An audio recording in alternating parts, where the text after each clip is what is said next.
నామములో అందరికీ వందనాలు చెల్లిస్తున్నాను. అందరికి వందనాలు. పరిశుద్ధ గ్రంథం నుంచి మొదటి రాజుల గ్రంథం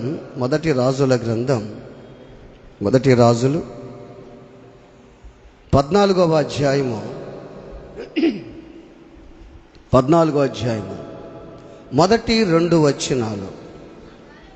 ఆ కాలమున యారోబాము కుమారుడైన అబియా కాయిలా పడగా, యారోబాము తన భార్యతో ఇట్లనెను, నీవు లేచి యారోబాము భార్యవని తెలియకుండా మారువేషం వేసుకొని షిలోహునకు పొమ్ము. ఈ జనుల మీద నేను రాజునగుదునని నాకు సమాచారము తెలియజెప్పిన ప్రవక్త అహియా అక్కడ ఉన్నాడు చాలు. యారోబాము, నెబాతు కుమారుడైన యారోబాము కొడుకు అబియాకు జబ్బు చేసింది, మంచం మీద పడుకో ఉన్నాడు. ఈ యారోబాముని దేవుడు ఆశీర్వదించాడు. సొలొమోను మహారాజు రాజ్య పరిపాలన చేసేటప్పుడు ఇతర దేవతలను పూజించి దేవునికి వ్యతిరేకంగా జీవించినందువల్ల దేవుడు యారోబాముని దర్శించాడు.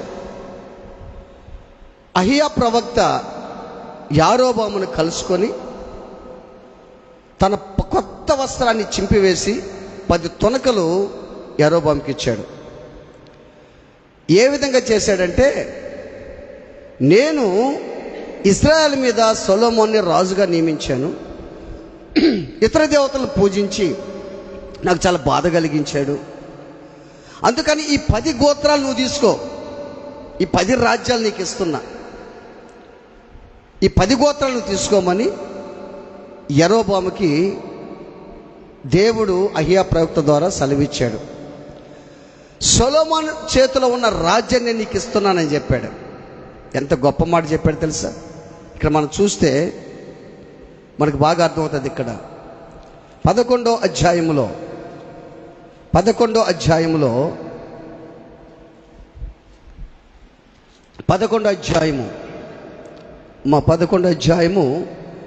33వ వాక్యంలో దాని కింద ఉంటుంది. 33వ వాక్యం దాని కింద ఏముంటుందంటే, 33వ వాక్యం దాని కింద, సొలొమోను చేతిలో నుండి రాజ్యమును కొట్టివేసి 10 గోత్రములను నీకిచ్చేదను. చూసావా? అంటే అటువంటి సొలొమోను, అంత జ్ఞానం కలిగిన సొలొమోను, దేవునికి యదిజ్య పేరు కలిగి అటువంటి సొలొమోను దేవునికి నమ్మకంగా ఉన్నంత వరకు దేవుడు అతనికి జ్ఞానం ఇచ్చి, అతనికి ఉన్న జ్ఞానం ఎవరికి లేదు. ఆ విధంగా సొలొమోను దేవుడు ఆశీర్వదిస్తే అనేక మంది స్త్రీలను వివాహం చేసుకొని ఆ స్త్రీలందరూ కూడా సొలొమోన్ని ఇతర దేవతలకు తిప్పేశారు. రాజ్యం పాడైపోయింది, ప్రజలు విగ్రహారాధనకి మళ్ళీపోయినారు.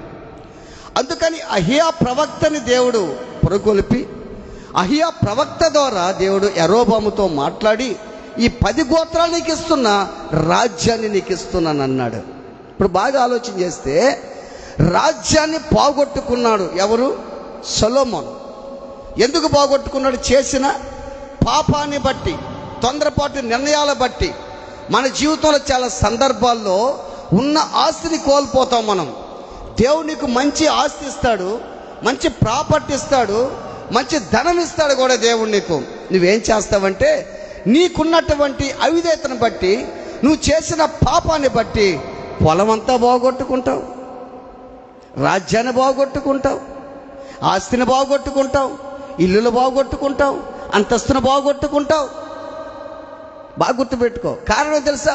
నువ్వు చేసే మిస్టేక్ని బట్టి, నువ్వు చేసే పొరపాటును బట్టి, దుబారా ఖర్చులను బట్టి,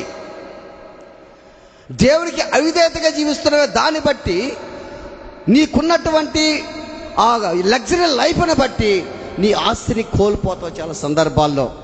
అందుకే అంటాడు అహ్యాప్రవక్త అంటాడు, దేవుడు అంటాడు, సొలొమోనుకున్న రాజ్యాన్ని తీసి నీకు ఇస్తున్నా నేను. అంటే ఇప్పుడు బాగా ఆలోచించండి, దేవుని దృష్టిలో అందరూ సమానమే. సొలొమోను ఎంతగా ప్రేమించాడు తెలుసా దేవుడు? ఇతను అంటే ఎవడు లేడన్నాడు, ఇతనుకున్న జ్ఞానం ఎవరికి లేదన్నాడు, అసలు మామూలు కూడా పుట్టని చెప్పాడు. అటువంటి వ్యక్తి పాపం చేస్తే, పొరపాటు చేస్తే దేవుడు ఒప్పుకోడు. దేవుడికి పాపైన ఒకటే, నీతిమంతుడు ఒకటే. దేవుడు నీ పాపాన్ని ప్రేమిస్తున్నాడు, పాపాన్ని ద్వేషిస్తున్నాడు, పాపిని ప్రేమిస్తున్నాడు ఆయన. అటువంటి సొలొమోను రాజ్యాన్ని దేవుడు యరొబాముకి ఇచ్చాడు. బాగేనండి, యరొబాముకి ఇస్తే యరొబాము రాజ్యాన్ని పరిపాలిస్తా, యరొబాము కూడా ఇంకా అధికంగా పాపం చేశాడు. ఇక్కడ చూస్తే మనం 14వ అధ్యాయంలోనే 16వ వచనం,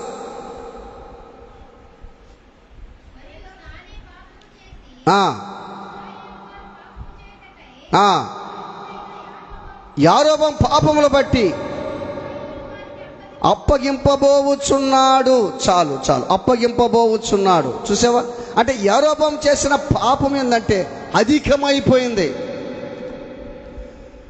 సొలొమోను కంటే కూడా, తాను ముందున్న రాజుల కంటే కూడా ఎక్కువగా పాపం చేసి ఆత్మీయ జీవితాన్ని, రాజ్యాన్ని కూడా కోల్పోయినాడు. 10 గోత్రాలు దేవుడిస్తే, ఆలోచించి, 10 గోత్రాలు, 10 మీనాలు ఇస్తే, 10 వెండి నాణ్యాలు ఇస్తే, ఒక నాణ్యం పోయింది. ఏమైంది? ఏం చేసింది ఆమె?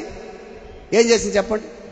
కష్టపడి వెతికింది కదా, వెతికి సంపాదించుకుంది కదా. నీకు 10 తలాంతులు ఇస్తే ఒక్క తలాంత అన్న ఉందా? ఆలోచించి. నీకెన్నో తలాంతులు ఇచ్చాడు దేవుడు, ఆ తలాంత ఉపయోగిస్తున్నావు? ఆలోచించి. పాటలు పాడే తలాంత ఇచ్చాడు, ప్రార్థించే తలాంత ఇచ్చాడు, పరిచయం చేసే తలాంత ఇచ్చాడు, ప్రేమించే తలాంత ఇచ్చాడు, ఎన్నో తలాంతలు దేవుడు నీకు ఇచ్చాడు. అన్నీ పోగొట్టుకుంటున్నావు నీ జీవితంలో. ఈ తలాంతుల ద్వారా, ఈ మీనాల ద్వారా, ఈ వెండి నాణ్యాల ద్వారా నువ్వు ఇంకా అభివృద్ధి చెందాల్సిన వాడవు నువ్వు, చెందాల్సిన దానవు నువ్వు. ఈ 10 రాజ్యాలు ఇస్తే ఈ 10 రాజ్యాలు నిలుపుకోలేకపోయినాడు. ఈరోజు ఎంతో మంది కూడా ఆలోచన చేయండి, ఎంతో మంది మంచి ఆస్తి అంతస్తు ఉండే వాళ్ళు కూడా ఆస్తి అంతా కోల్పోయిన వాళ్ళు చాలామంది ఉన్నారు. పాపం చేసి గర్వించి కోల్పోయిన చాలామంది ఉన్నారు. ఈ రోజున ఒకవేళ మనం కోల్పోయినామేమో, అవి పోగొట్టుకున్నామేమో, యేసును మాత్రం కాపాడుకోవాలి. మన హృదయాల్లో యేసును మాత్రం పోనీయకుండా చూసుకోవాలి. యరొబాము చేసినటువంటి పాపం భయంకరమైపోయినందువల్ల యరొబాము తన పితరుల కంటే కూడా, ముందున్న రాజుల కంటే కూడా దుర్మార్గంగా ప్రవర్తించేశాడు యరొబాము. ఇశ్రాయేలు పాపం చేసరికి కారకుడు అయ్యాడంట. అహాబు కంటే కూడా, ఒమ్రీ కంటే కూడా, వాళ్ళందరికంటే కూడా మించి పాపం చేశాడు ఎవరైనా? యరొబాము. యరొబాము అంటే అర్థం ఏంటో తెలుసా? ప్రజలు విస్తరించను అని అర్థం. అంటే యరొబాము అంటే ప్రజలు విస్తరించను అని అర్థం. యరొబాము అంటే ఆ ప్రజలు విస్తరించాలయ్యని దేవుడిస్తే, విస్తరించనీయకుండా ఈయన విస్తరించలేదు, ఈయన పతనం అయిపోయి పడిపోయినాడు యరొబాము. ఇశ్రాయేలీలు పాపం చేసేసరికి కారకుడు అయ్యాడంట. ఈరోజు ఆలోచించి, నీ బిడ్డలు మిస్టేక్ చేసేసరికి నువ్వు కారకుడు అయినావా? గుర్తుపెట్టుకో, నువ్వు కారకుడు అవుతానే ఉండవు, తెలియకుండా అవుతున్నావు. నీ బంధువులు నిన్ను చూసి మారాలి, ఇరుగు పొరుగులు నిన్ను చూసి మారాలి. వాళ్ళని చూసి మారటం లేదంటే నువ్వు పాపంలో ఉన్నావు అర్థం. మరి నీ జీవితం ఎలా ఉందో ఆలోచించాయి. నీ భర్త నిన్ను చూసి మారాలి, భార్య నిన్ను చూసి మారాలి, తల్లిదండ్రులు చూసి బిడ్డలు మారాలి. మారినట్టే ఉంటావు నువ్వు. రెండోది ఏం తెలుసా? యేసయ్యను నువ్వు పూర్తిగా అర్థం చేసుకోవటం లేదు. అది యేసయ్యని అర్థం చేసుకోవట్లేదు నువ్వు. రెండోది యేసయ్యని ప్రేమించటం లేదు నువ్వు.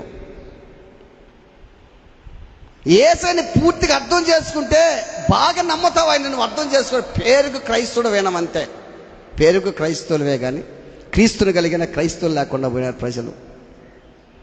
యరొబాము కుమారుడు అబియా కాయిలా పడి జబ్బు పడితే తన భార్యకి చెప్పాడు. ఏమని చెప్పాడు భార్యకి? ఇదిగో షిలోహులో అహియా ప్రవక్త ఉన్నాడు, ఆయనే నాకు చెప్పాడు. ఏమని? 10 రాజ్యాలు నీకు ఇస్తాను, నేను నీకు రాజ్యాన్ని ఇస్తాను, ఆయనే చెప్పాడు నాకు.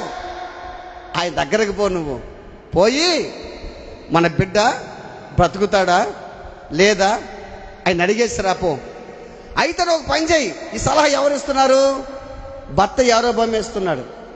నువ్వేం చేస్తావంటే యారోబాము భార్యలాగా కాకుండా వేరొకటిలాగా పోనన్నాడు, ముసుగేసుకోమన్నాడు.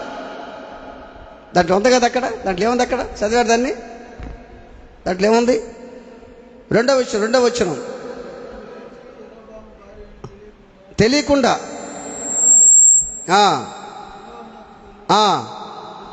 ఈ జనుల మీద నేను రాజులకు నాకు సమాచారం తెలియజెప్పిన ప్రవక్త అహియా అక్కడ ఉన్నాడు. చూసావా?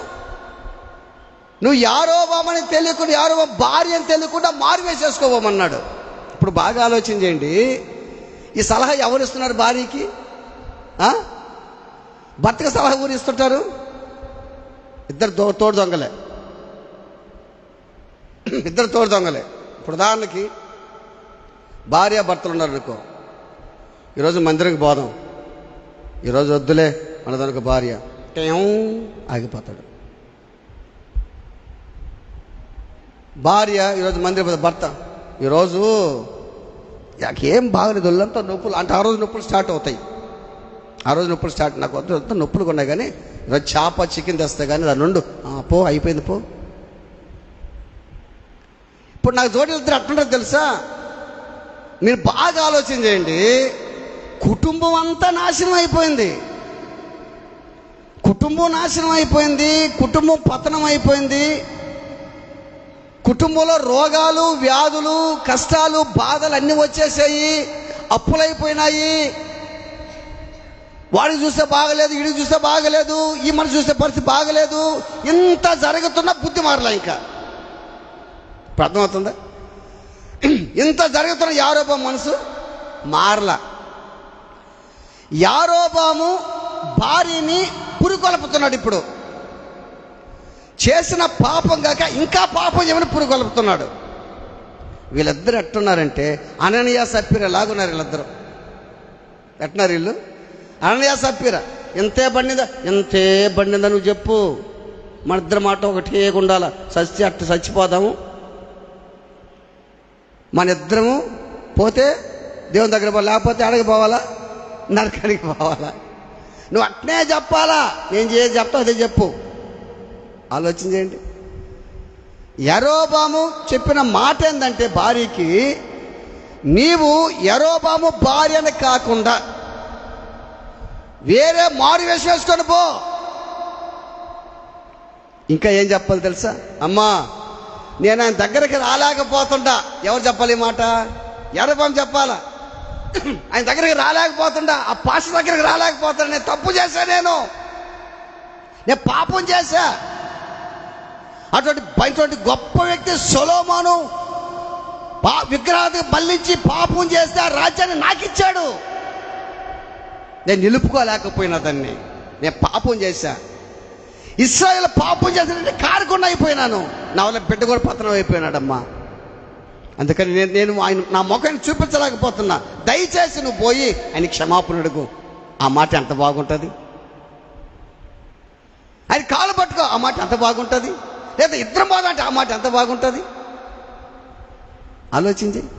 ఇప్పుడు చర్చి కూడా అంతే కదా, మనం చేసేది. ఇద్దరం పోదంటే ఎంత బాగుంటుంది. ఆలోచించేయండి దేవుని బిడ్డలారా, ఆలోచించి. యరొబాము భార్య మారు వేషం వేసుకొని ఏడబోయింది షిలోహుకి, అహియా దగ్గరికి వెళ్ళింది. వెంటనే చూడండి, అదే చదువుదాం మనం.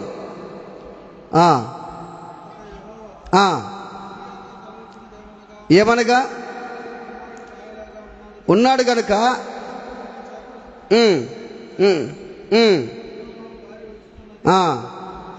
ఆమె మారువేషం వేసుకొని మరి ఒకతైనట్టుగా వచ్చుచున్నది. చూసావా? ఇప్పుడు మనం ఎట్టున్నామమ్మా? మారువేషం వేసుకొని మరి ఒకతైనట్టుగా వస్తుందంట. అంటే ఎట్టంటే బాగా గుర్తుపెట్టుకోండి, లోపలేమో అపరిశుద్ధత, బయటికేమో అర్థమైందా? లోపలేమో భక్తిహీనత, బయటికేమో భక్తి. ఏ ముసుగు అది? భక్తి ముసుగు, ప్రేమనే ముసుగు. ఏవో క్షమించే మనసున్నట్టు ఆ ముసుగు, ఏవో తగ్గించుకున్నట్టు ఆ ముసుగు. ఈమెం తెలుసా? నేను కానీ ఈ ముసుగులో ఈమె భయం ఇది కదా పాపమా, ఈమె భయం ఏమిది. నేను కానీ ఇట్టుగా మా భర్త చెప్పినట్టు ఇట్టు కానీ నేను పోతే నన్ను ఏమంటాడో, చీవాట్లు పెడతాడేమో, నన్ను చీవాట్లు పెడతాడు ప్రవక్త, అయ్యా ప్రవక్త. అందుకని నేను వేరొక తట్టుగా కానీ పోయినాను కానీ తెలియదు కదా. ఎవరికి ఎవరికి ఎవరికి అయ్యాకి తెలియదు కదా. కానీ అయ్యాకి దేవుడు చెప్తాడు కదా, పాస్టర్కి దేవుడు చెప్తాడు కదా. నేను చేసేది పాస్టర్కి తెలీదు, పాస్టర్ ఎట్లా చెప్తాడో చూద్దాం. పాస్టర్కి దేవుడు చెప్తాడు కదా నువ్వు చేసే పనులన్నీ. నువ్వు ఇంటికాడ ఏం చేస్తున్నావు, బయట ఏం చేస్తున్నావు, పొలంలో ఏం చేస్తున్నావు, నువ్వు ఏం చేసేది నాకేం తెలుసు. పాస్టర్కి దేవుడు చెప్తాడు కదా నువ్వు చేసే పనులు. దేవుడు మాట్లాడిస్తాడు కదా. ఆలోచించండి దేవుని బిడ్డలారా. వేరొక తైనట్టుగా వస్తుందంట, వేరొక తైనట్టుగా వస్తుందంట. లోపలేమో అపరిశుద్ధి పెట్టుకొని మందిరంలో ఎంత సంతోషంగా వస్తామో, భక్తి ఉన్నట్టుగా, భక్తి ముసుగులో పరిశుద్ధున్నట్టుగా వస్తాం కదా. అటువంటి వ్యక్తులకి దేవుడు ఏం మాటలు మాట్లాడతాడు తెలుసా? చదవలేదండి.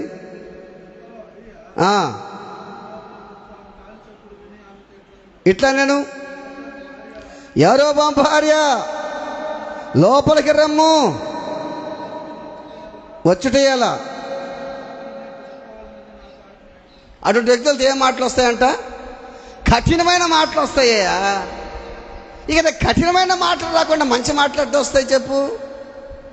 ఎంతసేపుడికి సేవకుడు నా గురించి చెప్తుండే, నా గురించి చెప్తున్నట్టు ఇక కఠినమైన మాటలే కదా. నువ్వు ముసుగులో ఉంటివే, ఆ ముసుగు తీసేస్తే కదా నువ్వు రియాలిటీగా కనపడితే కదా నువ్వు. ఆలోచించే. ఒక్కొక్కరి పెళ్ళిళ్ళు అవుతుంటాయి కదా, పెళ్ళిళ్ళు అవుతుంటాయి. స్త్రీలను ఏమనుకోబోకటి పెళ్ళి అవుతుంటాయి. పెళ్ళప్పుడు ఎట్లుంటాయి ముఖాలు? ఎట్లుంటాయమ్మా పెళ్ళప్పుడు? ఆహా ఏంటంటే ఆ మేకప్పులు అదైతే పెళ్ళైన తర్వాత పొద్దున మొహం కడిగితే చాలు నల్లంగా. అది ఆ ఫేస్ అట్ట ఉంటుంది ఇక్కడ, అది అట్ట ఉంటుందా? ఆలోచించి ఇప్పుడు బాగా ఆలోచించండి. ఇక నువ్వు ఆ విధంగా నీతో కఠినమైన మాటలు ఏ మాటలు మాట్లాడతాడు దేవుడు? ఎంతసేపటికి ఇదే వాక్యమా, ఇదే వాక్యం అంటే అదే వాక్యమే వచ్చేది. 120 సంవత్సరాలు పడవను కట్టాడు ఎవరైనా? నోవాహు. దైవజనుడైనటువంటి నోవాహు, నీతిమంతుడైన నోవాహు 120 సంవత్సరాలు కడితే 120 సంవత్సరాలు ఏ వాక్యం చెప్పాడమ్మా వాళ్ళకి? సువార్త ఏం చెప్పాడు? ఏ వాక్యం చెప్పాడు చెప్పండి? జల ప్రళయం రాబోతుంది, మారు మనసు పొందండి, నీతిని గురించి ప్రకటించాడు. ఈ 2 సందర్భాలు ఉన్నాయి. హెబ్రీ పత్రిక చూస్తాం మనం. నీతిని గురించి ప్రకటించాడంట ఆయన. నీతిని గురించి జల ప్రళయం రాబోతుంది, దీని గురించి ఈయగా చెప్పింది ఆయన. ఇయే కదా, ఇంకేమైనా ఉన్నాయా? రేపు మనము అల్ల కథ చెప్పుకుందాం అన్నాడా? రేపు ఈ కథ అన్నాడా? రేపు ఆ కథ చెప్తాం అన్నాడా? లేదే. ఈ 2 గురించే చెప్పాడు. ఈ 2 గురించి చెప్తుంటే చెప్తా ఉన్నాడు. వినేవాళ్ళు వింటా ఉన్నారు, నవ్వుకునేవాళ్ళు నవ్వుకుంటా ఉన్నారు.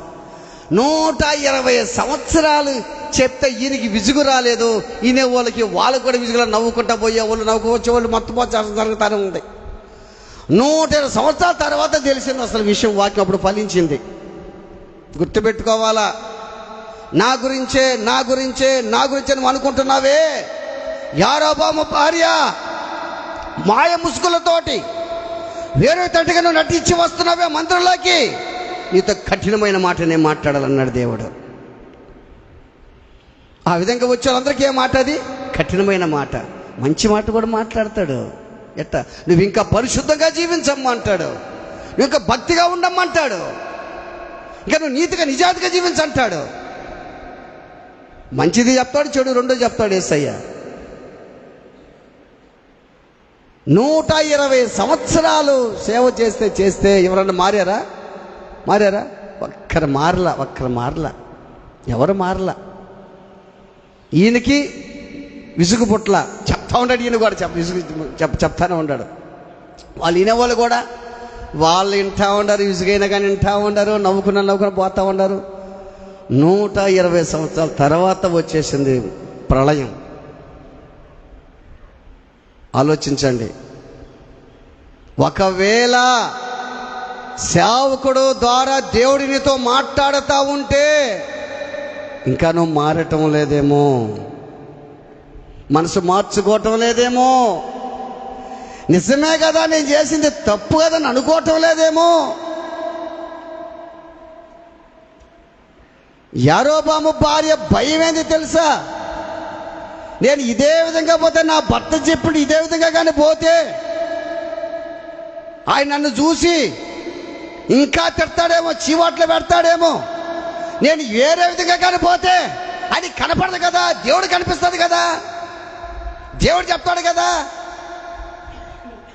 నీ హృదయంలో దాచుకున్నది నాకు తెలియకపోవచ్చు, ఇంట్లో ఎవరు తెలియకపోవచ్చు, దేవుడికి తెలుసు కదా. అది బయటేస్తాడు కదా. ఆలోచించేయి. యరొబాము భార్య ఆమె అవసరానికి ముసుగేసుకుందా పాపం. రియాలిటీగా కానీ వచ్చి ఉంటే దేవుడు ఏం చెప్పాడు తెలుసా? అయ్యా ఇదిగో యరొబాము భార్య వస్తుంది, పాపం వాళ్ళ బిడ్డకి బాగలేదు, కొంచెం ఏదో మాట్లాడని చెప్పి ఉండేవాడేమో. ఒక ఎగ్జాంపుల్ చెప్తాను మీకు. అహాబు కూడా ఉపవాసం ఉండేది తెలుసా మీకు? అహాబు ఫాస్టింగ్ ఉంటే ఉపవాసుడు ప్రార్థన చేస్తే ఏలే ఎప్పుడైతే చెప్పాడు, ఎక్కడ నాబోతు రక్తం కుక్కలు నాకాయో రక్తం అప్పుడు చెప్పిన అప్పుడు ఈయన కూడా ఉపవాసం ఉండాడు. అప్పుడు ఏమన్నాడు తెలుసా? ఏలియా నా భక్తుడు చూశారు, అహాబు చూసావు, నాకు భయపడి నిజంగా వణకుతున్నాడయ్యా. బా ఎంత ప్రేమమైంది, అంతే చప్పలు కొట్టండి. ఎంత ప్రేమ అయిందో చూడు. అంత తప్పు చేస్తే అహాబు అంత తప్పు చేస్తే ఉపవాసం ఉంటే ప్రార్థన చేస్తుంటే ఏలియా చూసావా, అహాబు చూసావా, నాకు నిజంగా వణకుతున్నాడయ్యో. అదే తాత్కాలిక పశ్చాత్తాపం అయినా కానీ ఇది శిక్ష ఈసారి రప్పిస్తానని అన్నాడు. అదే నిజంగా కానీ రియాలిటీగా కానీ యరొబాము భార్య కానీ వచ్చి ఉంటే పరిస్థితి బ్రహ్మాండంగా ఉండేది.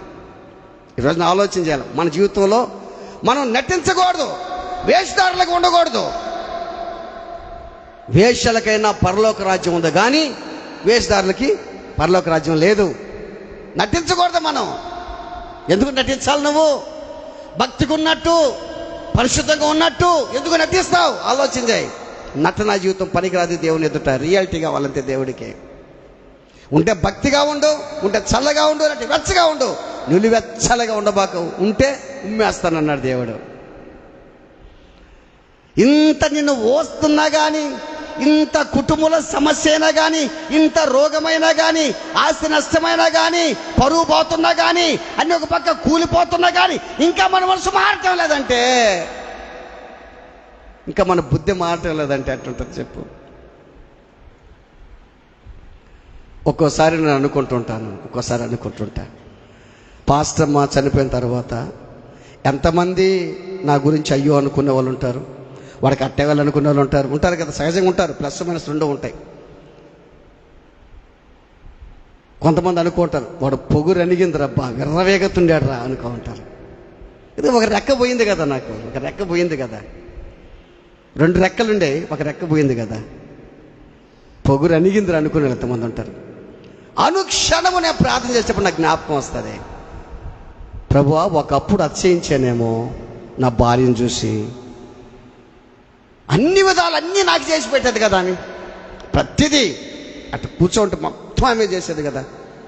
మన శుక్రవారం కూడా అయ్యా ఇప్పుడు నేను కానీ మంచాన పడితే నన్ను ఊరు చూస్తారు, నా నా భార్యను తీసేసుకున్నావు కదా, పిలుచుకున్నావు కదా, నీ దగ్గర ఉంది కదా, ఇప్పుడు నన్ను ఎవరు చూస్తారు, నీకు తెలుసు కదయ్యా అని ప్రార్థన చేశాను నేను. ఇప్పుడు బాగా గుర్తుపెట్టుకో, ఇప్పుడు నా జీవితం చెప్తాను మీకు. హ్యాపీగా తిరిగితే అది చేస్తా గతంలో తిరుగుతున్నాను అనుకో, పక్కన వాళ్ళు ఏమంటారు తెలుసు, కొంతమంది ఒరే ఆ భార్య చచ్చిపోయినా కూడా బుద్ధి రాలేదురా అంటారనరా. నేనేం అవ్వాలి, ఏం చేయాలి తెలుసా, తగ్గాలి. ఏమవ్వాలి, తగ్గాలి. వాడు పరిస్థితి బాగలేకపోయినాడు, బుద్ధి మారలేదా అంటే మన పరిస్థితి మనం ఆలోచన చేయాలి. వాడు లేకపోయినా వాడు ఆ మనిషి బుద్ధి మార్చడం లేదా? ఎంతమంది అనుకుంటుంటారో తెలుసా మన వాళ్ళని. గుర్తుపెట్టుకోండి, ఏమి లేకపోయినా విర్రవేగుతున్నాడు రా, తినేదానికి కూడు కూడా లేదురా, బిడ్డలు కూడా చూడర్రా, బిడ్డలు దూరంగా ఉండారా, ఎంత విర్రవేగుతున్నాడు రా బావాడా. ఈ మాటలు అనుకొని దేవుడికి అవమానం కలిగించాలి. మన అంత అవసరమా మనకు? ఆలోచించాయి, అంత అవసరమా? దేవుని బిడ్డారా, ఒక పక్క రాజ్యం పోయింది, ఒక పక్క దేవునికి దూరం అయిపోయాడు, ఒక పక్క బిడ్డ చూస్తే చావు బతుకుల్లో ఉన్నాడు, ఇంకా మనసు మారలా. వేరొకతలాగా పోయింది. అందుకే అడుగు పెట్టిందంట, కాలు చప్పుడు వినంగానే, యారోబాము భార్య నువ్వు ముసుగు వేసుకొని వేరొక దానిలాగా నువ్వు వస్తున్నావు, రా నేను నీతో కఠినమైన మాట మాట్లాడతాను. ఏ మాట అది? కఠినమైన మాట. చూడండి, ఇక్కడ చూస్తే మనం 8వ వచనం 7వ వచనం, నీవు వెళ్ళి ఏమనగా, యెహోవా ఈ ప్రకారము సెలవిచ్చుచున్నాడు, తీసి హెచ్చింపజేసి నా జనులను అధికారిగా నియమించి రాజ్యమును తీసి నీకిచ్చుండినను, నా ఆజ్ఞలు గైకొని మనపూర్తిగా నన్ను అనుసరించి నా దృష్టికి ఏది అనుకూలమో దాని మాత్రమే చేసిన నా సేవకుడు దావీదు చేసింది చేయక, నీకంటే ముందుగా ఉండిన వారందరికంటేను అధికముగా కీడు చేసి ఉన్నావు. నన్ను బొత్తిగా విసర్జించి విగ్రహం పెట్టుకొని నాకు కోపం పుట్టించున్నావు. గుర్తుపెట్టుకో, ఈరోజు దేవునికి కోపం పుట్టిస్తున్నావేమో, దేవునికి రోషం పుట్టిస్తున్నావేమో, దేవునికి బాధ కలిగిస్తున్నావేమో.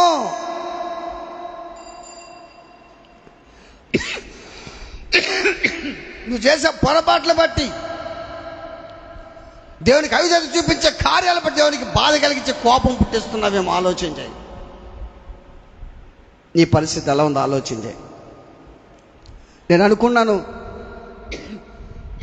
ఆ ముసుగ్గాని తీసేసి ఉంటే ఎంత బాగున్నో.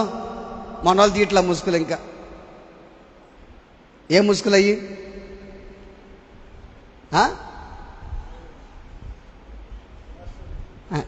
అయ్యో మాయదారి ముసుగులు తీయటంలా, ఇంకా వేస్తారు ముసుగులు తీయటంలా. ఇంకా అమ్మ మీరేసుకుని ముసుగులు కాదు తల్లి, అమ్మ తీసేస్తారేమో. స్త్రీలు ముసుగేసుకోవాలా, ఆ ముసుగుల సంగతి కదా నేను చెప్పేది. ఏ ముసుగది? భక్తిగున్నట్టే. కొంతమంది అక్క అంటారు, నీకుందరా ఉండి మే అంటారు, అన్న అంటారు, ఉందరా నీకుందరా నా చేతులు అంటారు. క్షమించినట్టే క్షమించే ముసుగు, ప్రేమించినట్టే తగ్గించుకున్నట్టే, వందనాలక్క వందనాలన్నా క్షమించినట్టే. అటువంటి ఆ ముసుగులు తీసేయాలి. ఇప్పుడు ఆ ముసుగులు తీసిగా నువ్వు ప్రార్థన చేస్తే దేవుడి మాటని మారంటాడు. ఆ ముసుగులు అట్టే పెట్టుకొని నువ్వు ప్రార్థన చేస్తే దేవుడు అంటాడు, అలా ముసుగులు తీసే నాయన అంటాడు. అవి తీనయ్యి అంటే నేను కూడా అట్టే ఉంటాలేమో అని అంటాడు. దేవుని బిడ్డలారా ఆలోచన చేయి. కొన్ని ముసుగులు ఉన్నాయి బైబిల్లో, కొన్ని ముసుగులు. చూడండి, మొదటి రాజుల గ్రంథం 22వ అధ్యాయము 30వ వాక్యం. మొదటి రాజులు 22:30. ఇశ్రాయేలు రాజు, నేను మారు వేషం వేసుకొని నీ వస్త్రం ధరించుకొని ప్రవేశించమని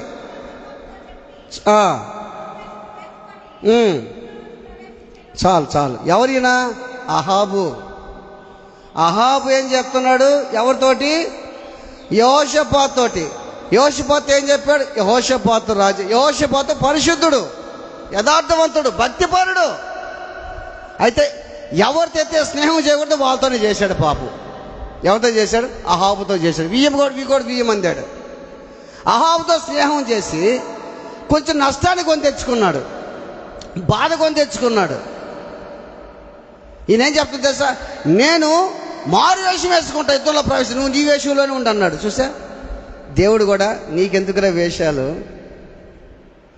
దేవుడు కూడా అని ఉంటాడు, యెహోషాపాతు నేను అనుకున్నట్టే అహాబు పలికాడయ్యా, నీకెందుకు వేషం? నువ్వు రియాలిటీగానే ఉండు. ఊరైనా ఏమైనా చేస్తారేమో, ఊరైనా తిడతారేమో, కొడతా, నీకెందుకు వేషం? నువ్వు బాగానే ఉండు. నేనున్నాను కదా, నేను కదా కొట్టించేది ఊరు చేస్తాను, నేను ఎందుకు కొట్టిస్తాను నిన్ను? నువ్వు అట్టే ఉండు. అహాబు ఏమన్నాడు? నేను వేషం వేసుకుంటా, యుద్ధంలో ప్రవేశిస్తా. ఎందుకు? అహాబుగా కానిపోతే చంపేస్తారని, అహాబుగా కానిపోతే యుద్ధంలో చంపేస్తారని. అందుకని అహాబు కాకుండా వేరే వేషం వేసుకున్నాడు. యుద్ధం చేస్తూ ఉన్నారు. వాళ్ళు ఎవరు చేశారు తెలుసా? సిరియన్లు ఏం చేశారు తెలుసా? మీరు ఎవరితో యుద్ధం చేయబాకండి, ఇజ్రాయెల్ రాజుతోనే చేయమని చెప్పారు వాళ్ళు కూడా. ఇజ్రాయెల్ రాజు యెహోషాపాతుని అనుకొని యెహోషాపాతుని వెంబడించారు.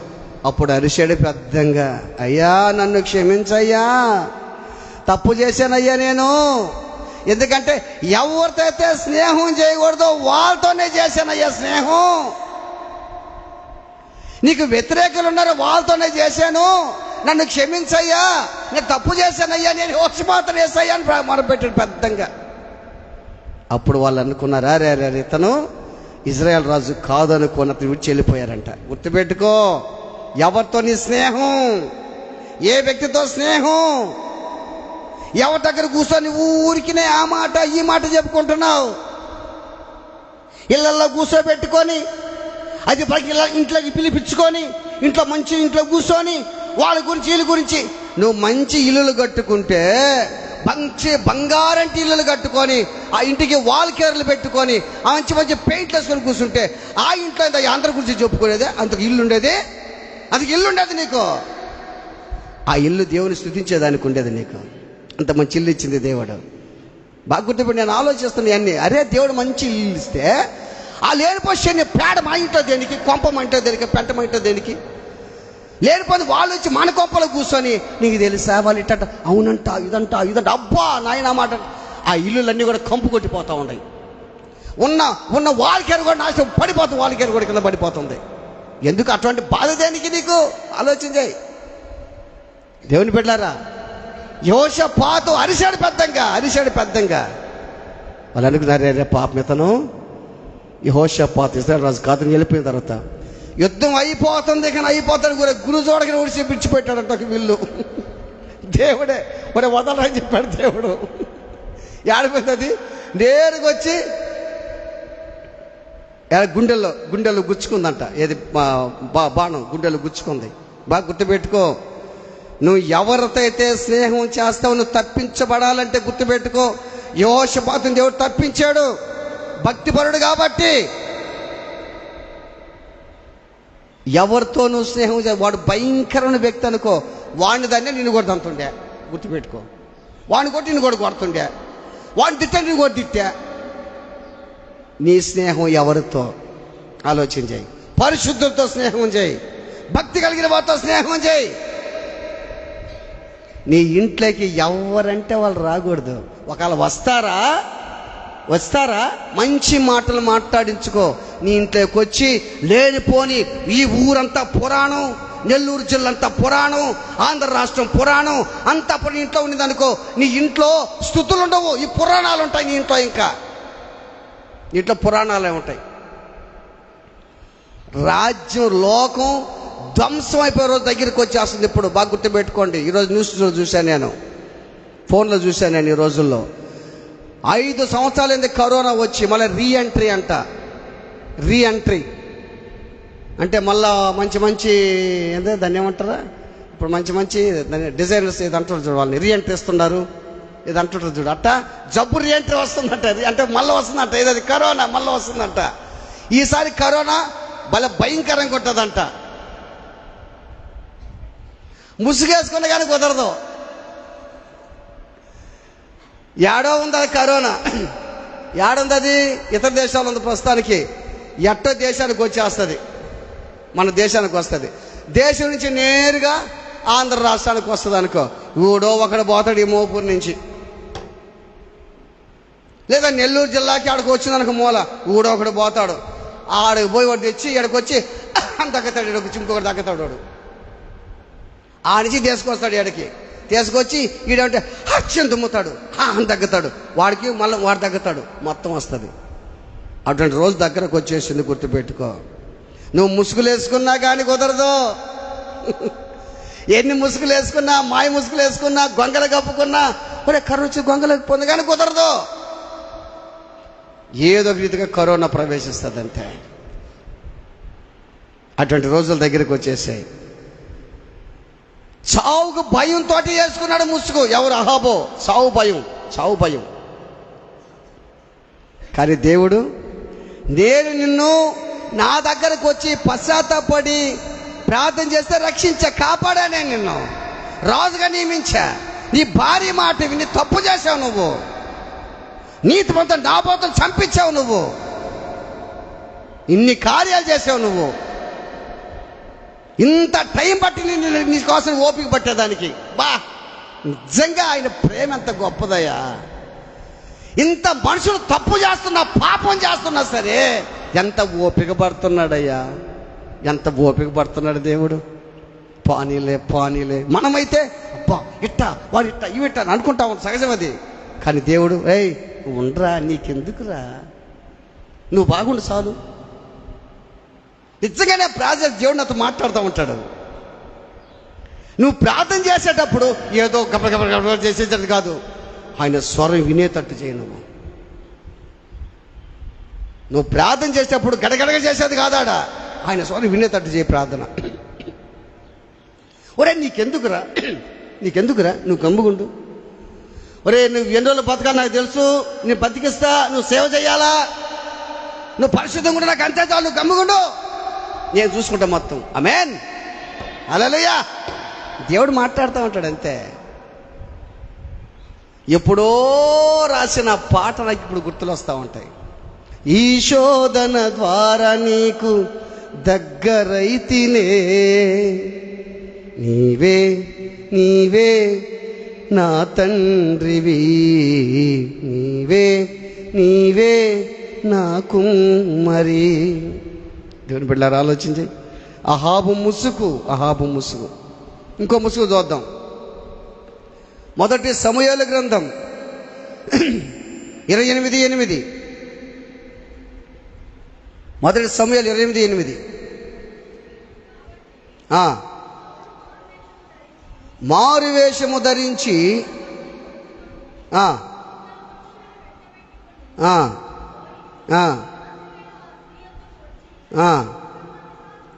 కర్ణపిశాచము ద్వారా నాకు శకునము చెప్పి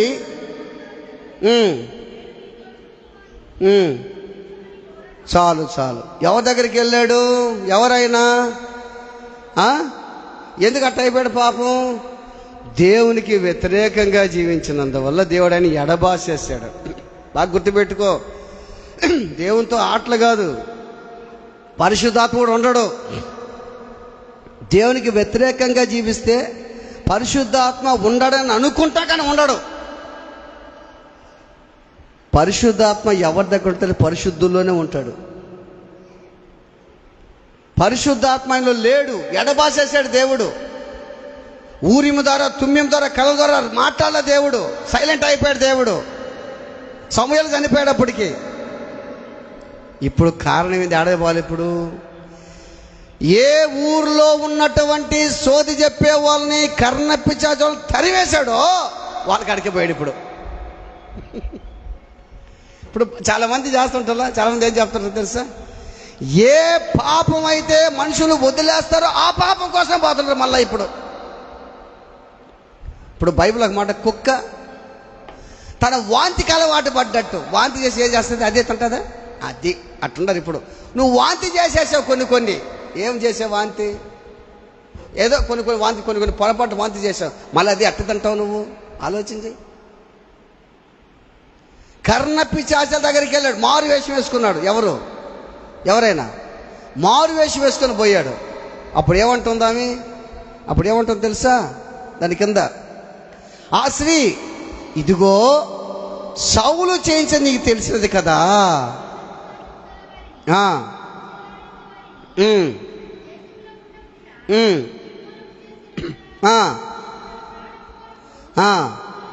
ఉరియొగ్గి నాకు మరణమేలా రప్పింతువు. అందుకు సౌలు యెహోవాకు తోడు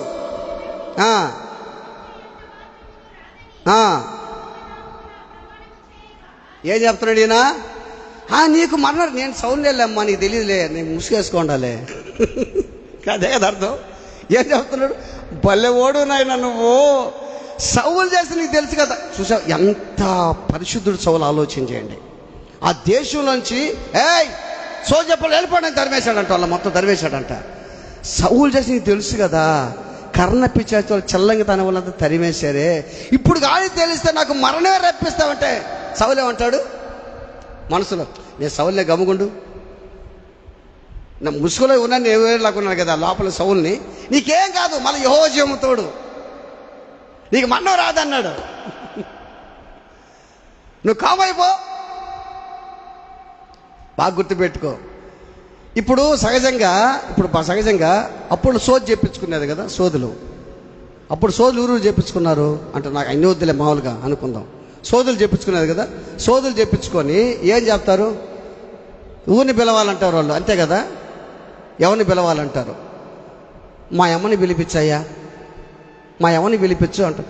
టింగర టింగం టిండిక్క టింగ టింగర టింగం టోంటి వచ్చేసి వచ్చా మనవడా, ఒరే కొడుకా అమ్మ ఏమమ్మా అని అడగటం